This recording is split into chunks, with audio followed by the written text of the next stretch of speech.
Alright, this is Daniel Influence and PTs and Things, Melting Pot's demo recording service.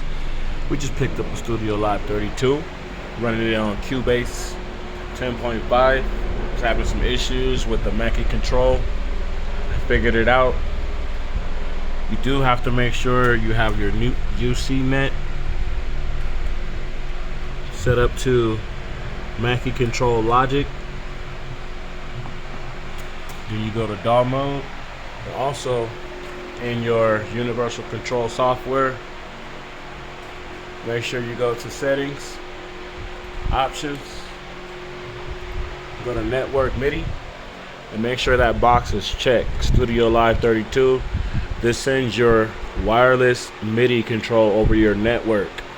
If it's not connected directly to your network from the back to your PC, then it's going to run to your router. And if that's the case, you're going to have a certain address there. These need to be checked. Once those are checked, you can hit OK. Go inside of Cubase, inside the studio setup. You will need to create a Mackie control 1 or main, Mackie control 2, Mackie control 3, and Mackie control 4. That's because this board, when you set up the Mackie control, that's for your transport controls and your first 8 banks. And then you got Mackie control 2, 3, and 4. That's respectively for your 8 through 16, 17 through 24, and then 25 through 32. This is a bank of 8, a bank of 8, a bank of 8, a bank of 8, including the transport controls. Now, it wasn't setting up correctly if you go in order.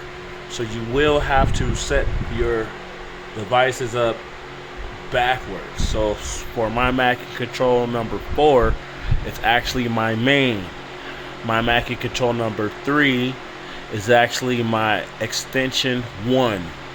My Mackie control 2 is actually my extension 2, and my Mackie control is actually extension 3.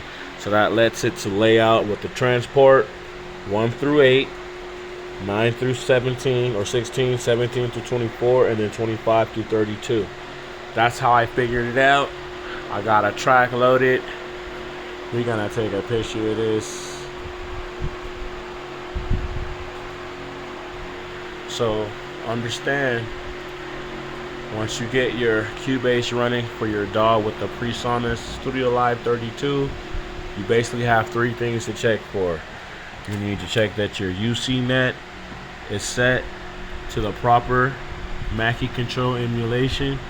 In this case, I'm using Cubase, but that's the same thing as Logic as far as the board is concerned. You have to be in DAW mode, and you have to make sure that you have your universal control settings set under the network MIDI tab. These are all checked. Once that's checked, again, recap, go to your studio setup, add one Mackie control, you'll add another Mackie control, you'll add another Mackie control, and then again, but you'll set these up backwards so that your 4th control is your main, your 3rd is your 1st, your 2nd is your 2nd, and your Mackie control is your extension 3. That's how I got it to work with my Cubase. The proof's in the pudding. Let's go ahead and move our mixer.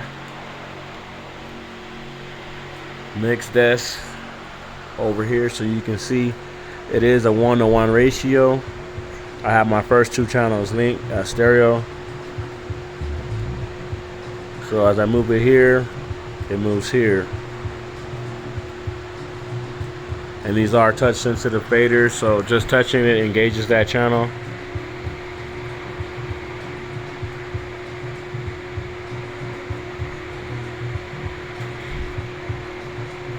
So that's how I was able to figure it out. Hope it helps you guys.